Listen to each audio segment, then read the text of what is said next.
Mungkin saya tanya Pak Fadlul nih, Pak Fadlul kan yang pengelola badan keuangan ya Pak ya, kan kalau kita lihat cukup besar dana kelolaannya ya Pak ya. Nah mungkin ada pertanyaannya begini, kalau kita melihat ini kan suku bunga nggak seterusnya meningkat, sekarang udah mulai terjadi penurunan ya. Nah sebenarnya kan investasi daripada dana haji ini gimana supaya tidak sampai orang yang sudah bayar itu harus menambah, karena kalau kita lihat kan sekarang fluktuasi nilai tukar cukup volatile ya, di mana itu juga mempengaruhi investasi daripada dana haji. Nah bagaimana Pak dana pengelolaan dari dana haji ini? Silakan Pak. Baik, terima kasih Bu. Jadi yang pertama yang perlu dipahami oleh masyarakat adalah dana haji ini sebenarnya 80% itu setiap tahun dalam bentuk Saudi Rial dan US Dollar biayanya. Oke. Kita tahun ini sekitar 18 triliun ya yang harus dijadikan sebagai biaya haji tersebut. Nah itu 80%-nya dalam Saudi Rial dan total bersama US Dollar. Karena sebenarnya Saudi dengan US Dollar kan di-pack ya, jadi kurang lebih sama lah secara total angkanya. Itu dari sisi liabilities ya kalau kita bicara keuangan. Sementara setoran itu kan dalam rupiah. Benar. Ya, kecuali yang dana haji khusus. Ya, ya. Ini tantangan terbesar. Sebenarnya kalau kita melihat standar accounting yang sebenarnya secara teoritis ya, harusnya kalau kewajiban pembayaran dalam bentuk mata uang asing, Ya. buku kita harusnya dalam mata uang asing. Ya. Cuma isunya adalah kita ini adalah direpresentasikan sebagai lembaga negara kan. Walaupun dananya dana umat, ya dana umat, tapi representasi dari dana keuangan negara. Nah ini yang menjadi salah satu hal yang cukup menantang. Tapi di sisi lain, baru tahun ini kami sudah melakukan inventarisir terhadap mata uang asing. Okay. Ya. Kalau tahun lalu itu kita pada saat mau bayar baru kita ngumpulin. Tapi tahun yang 2025 ini kita sudah ke 2026 kita sudah diskusi dengan Bank Sentral. Selama ini Bank Sentral selalu mempertanyakan kalau mau konversi dalam rupiah ke US Dollar itu harus ada underlying-nya. Sehingga tentu saja exposure pada saat kita melakukan konversi itu tinggi sekali kan terhadap volatilitasnya. Ya. Tapi alhamdulillah setelah kita konsultasi dengan Bank Sentral, mereka menyampaikan bahwa kalau BPKH ini kan masalah komunikasi aja. Ya. BPKH karena memang kewajibannya dalam US Dollar banyak, silahkan melakukan pembelian US Dollar secara bertahap. Tapi tolong disampaikan ke kami pada setiap pembeliannya, ada laporannya lah gitu. Mereka sudah tahu angkanya di setiap perjalanan biaya penyelenggaraan ibadah haji itu berapa gitu. Nah, kalau dari sisi penempatan investasi gimana Pak? Penempatan investasi kan itu juga penting kan supaya untuk dana itu paling enggak untuk menutup tadi gapnya gitu. Seperti apa nih Pak? Ada aturannya enggak harus kemana gitu? Iya. Jadi saat ini kita dari 180 triliun dana kelolaan, kita 75% itu masuk ke SBSN. Ya. SBSN tapi dalam rupiah ya. Sekarang kalau kita lihat yield dari SBSN itu kurang lebih sekitar yang 10 tahun kan 6,4 ya gitu. Sementara target kita sebenarnya di atas 7. Nah ini memang sangat menantang sekali. Itu dari sisi SBSN. Dari sisi deposito, penempatan kita ada 20% di perbankan syariah di seluruh bank syariah di Indonesia. Dan itu yieldnya juga relatif pasti lebih rendah daripada itu. Sekitar maksimum 5, bahkan di bawah 5. Sehingga memang tidak nuntutin. Oleh karena itu, kami saat ini dalam proses revisi Undang-Undang Pengelolaan Keuangan Haji. Di mana nanti aset alokasi yang ditetapkan di dalam undang-undang itu diharuskan untuk nilainya lebih besar porsi ke dalam investasi langsung. Karena DPR tahu sekarang bahwa nggak mungkin kita sudah harus memberikan yield sekitar 7% dalam bentuk surat berharga, itu nggak mungkin. Itu satu. Yang kedua, kalau masuk ke dalam ekosistem yang dikelola oleh Prof Jainal ini, itu sebenarnya kan simbiosis mutualisme.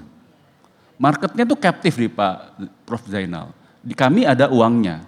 Jadi bagaimana supaya sesuai dengan arahan Pak Prabowo, harga penyelenggaraan biaya haji ini relatif lebih stabil, kalau bisa lebih diturunkan lagi kan gitu ya.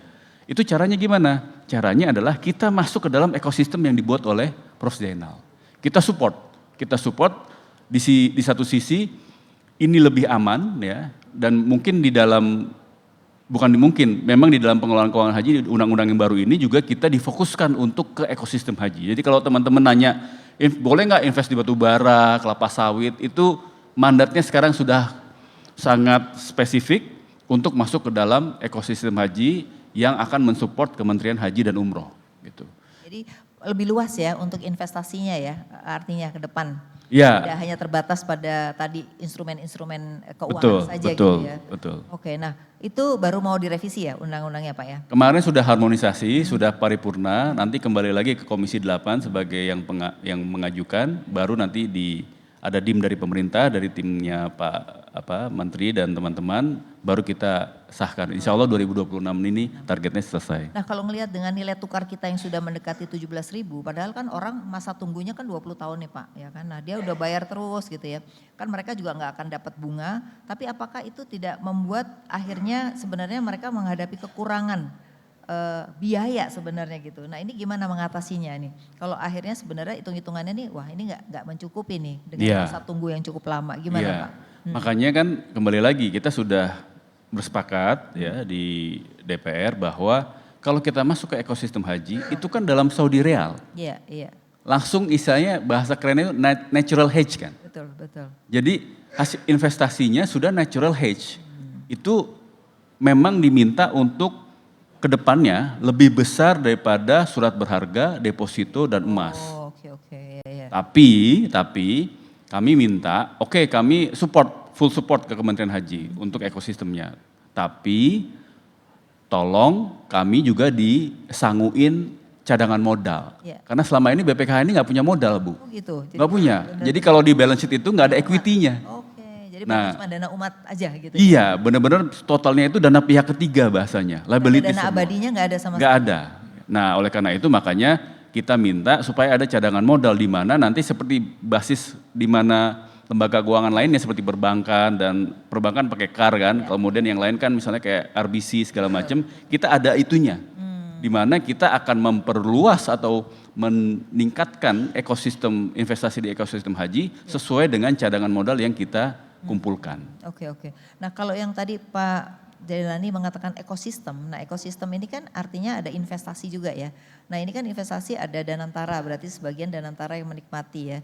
Tapi bagaimana dengan ekosistem yang ada di Pak Jailani ini, apakah juga nantinya itu berdampak kepada masyarakat?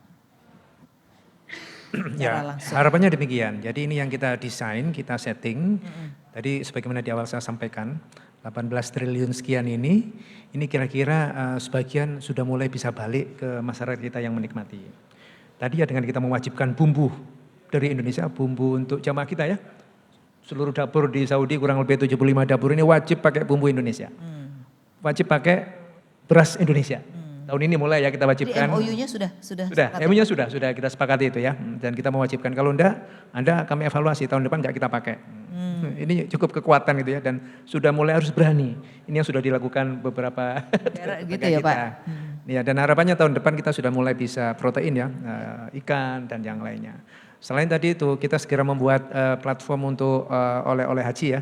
Ini harapannya nanti masyarakat kita sudah langsung bisa masukkan di sana untuk kemudian bisa menjadi oleh-oleh haji. Oke, nah sekarang kalau ini mulai kan tanggal 28 ya, sudah mulai ya. Jadi persiapan di sana yang akan mulai dulu apa nih dalam ekosistem yang sudah bisa jalan untuk tanggal 28 ini? Tadi 28 maksudnya insya Allah nanti Bulog, kita kerjasama dengan Bulog ya, Dirut Bulog sudah menyampaikan 28 kita akan ekspor perdana. Oh ini ekspor perdananya ya. Adapun untuk dapur, kebutuhan bumbu RT ini sebagian sudah ada di Saudi, sebagian lagi produksi untuk segera dikirim. Ini karena pelaksanaan haji kloter pertama itu tanggal 22 April, nah, sehingga seminggu sebelumnya sudah harus nyampe ke sana. Kita ada 4.000 petugas yang juga ini tentu rindu masakan Indonesia. Ini yang apa ya menjadi analisa awal kita, entah benar entah tidak nih. Jamaah kita ini penyumbang terbesar kematian saat musim haji ya. Betul. Dari seribuan orang itu 500-nya adalah dari Indonesia. Jangan-jangan ini ya kita kemarin dalam rakortas diskusi itu. Karena mereka jamaah kita itu tidak enjoy makannya ini. Karena apa? Berasnya tidak beras yang pulen ya, yang punel ini ya kan beras mati itu ya. Enggak beras hidup gitu ya. Padahal mayoritas adalah masyarakat ini dari Madura ya kan, dari Lampung yang notabene adalah yang tidak terbiasa makan kayak Prof. Nu Ijen di Al Jazeera gitu ya. Di Abu Nawas. Ada. Ini yang jangan-jangan mereka ini ya makan tapi tidak enjoy, tidak ini gitu ya. Sehingga padahal haji itu ibadah fisik. Artinya demandnya adalah Pak ya. Gitu. Ya, harapannya demikian, ya harapannya demikian. Bahkan kami kemarin minggu kemarin pulang sama Pak Fadlul juga keliling ke dapur-dapur tuh. Siapa? Ketika itu sudah ada beras Indonesia, kami akan beli Pak. Kami juga untuk kebutuhan umroh jamaah kita ini kurang lebih 2 juta loh itu ya. Bahkan lebih hitung-hitungan dari statistik yang lainnya. Dan mereka itu rindu, kangen beras Indonesia. Selain bumbu-bumbu yang ada. Dan dapur-dapur Saudi itu sudah siap. Ini kan potensi yang juga sudah mulai harus kita identifikasi dan kita eksekusi dengan berbagai kebijakan yang ada. Keterlibatannya siapa aja Pak di Indonesia? Apakah hanya BUMN atau juga swasta sudah dilibatkan untuk tadi? Ada bumbu-bumbu, ya, ada kebutuhan apa? Swasta kemarin ini kita cukup rigid, di awal kita menyeleksi ada puluhan supplier bumbu dari berbagai daerah. Sampai kemudian kita terakhir kemarin karena kualifikasinya harus memenuhi standar BPOM-nya Saudi, SFDA, harus standar-standar yang terpenuhi. Ini akhirnya ada 10 supplier bumbu, 10 supplier RTE, makanan ready to eat. Ini harapannya memang mereka yang belum naik kelas, artinya belum memiliki kualifikasi persyaratan yang ada, ini kita bina. Di tempat saya ini ada Direktur Standarisasi dan Pemberdayaan UMKM. Ini harapannya bisa menaikkan kelas mereka. Dan memang ada segmen yang mereka harus ekspor, harapnya demikian nanti. Jadi ini melibatkan tidak hanya yang besar tapi juga ada UKM yang terlibat asal memenuhi syarat tadi ya di Betul. Saudi ya Pak ya? Ya, banyak ini ekosistem termasuk kebutuhan seragam haji. Seragam haji, batik haji nih benar, yang sudah kita buat ini kan. Walaupun ini adalah sifatnya adalah souvenir dari mitra-mitra kami perbankan ya yang ada itu. Tapi ini wah dari Pekalongan, Solo, berbagai daerah ini, dari Lampung, dari Bondowoso ini nih. Belum kemudian mukenahnya, belum kemudian kain ihramnya. Ini kan beberapa potensi yang memang harapannya ini bisa dikuantifikasi Bu Evi ya, misalnya 18 triliun ini kira-kira kita multiplier efeknya apa nih di ekonomi ya kan? Nah ini harus kita kuantifikasi. UMKM yang tumbuh menjadi berapa ribu ini? Nah ini semuanya ini harus clear, jelas, menjadi satu capaian bersama gitu ya untuk di Kementerian Haji saat ini. Perhajian. Ya Pak Fadlul, kalau kita lihat nih dalam jangka pendek ini, kalau melihat situasi ekonomi dunia dan juga domestik ya, kelihatannya kalau rupiah ini tidak akan turun lagi atau tidak menguat lagi ini, pastinya biaya haji naik dong. Tapi disuarakan turun, gimana nih? Nanti pusing dong Pak Fadlul. Iya, ya itu lagi, balik lagi. Kalau misalnya kita bersama dengan Kementerian Haji masuk di dalam supporting system di ekosistem haji, itu sebenarnya kan kita tahu, bahasanya gini lah, kita tahu COGS-nya mereka berapa, ya kan, untuk catering, kita tahu apa namanya target sales per square meternya untuk hotel mereka tuh berapa gitu. Kita tahu detailnya sehingga kita bisa ikut mengendalikan bahwa jangan harga segitu dong. Kita tahu kok bahwa jamaah haji Indonesia ini kan demand-nya paling besar. Dan kalau kita lihat di dalam 1 tahun itu sebenarnya yang besar itu lebih besar lagi adalah jemaah umroh kita. Jadi kalau kita sewa seperti Danantara lakukan itu ya, sebenarnya kami BPKH sudah melakukan itu juga, tapi kami saat ini masih di tempat-tempat yang haji premium. Karena haji yang bisa digunakan untuk umroh juga hanya di lokasi-lokasi yang premium. Iya, nah dari pengalaman kita itu sebenarnya ongkos akomodasi itu, hotel ya, itu dengan kita bertumpu pada akhir tahun, awal tahun, Ramadan, musim haji itu sudah break even. Iya. Sisanya untung doang.